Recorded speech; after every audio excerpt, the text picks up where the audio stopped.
మొత్తం వినడానికి సిద్ధపడలేదా?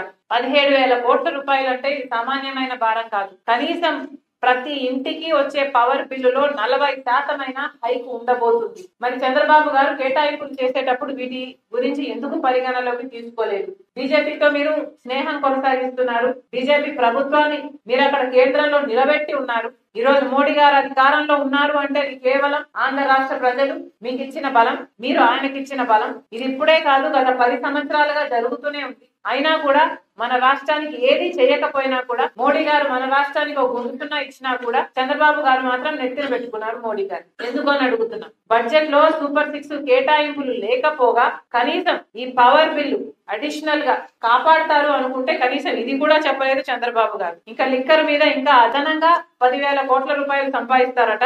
అంటే ఇప్పటికే బెల్ట్ షాపులు పుట్టుకొస్తున్నాయి. ఇక ఇది యథావిధిగా కంటిన్యూ అవుతుంది. రిజిస్ట్రేషన్ ఛార్జెస్ డబుల్ అవ్వబోతుంది.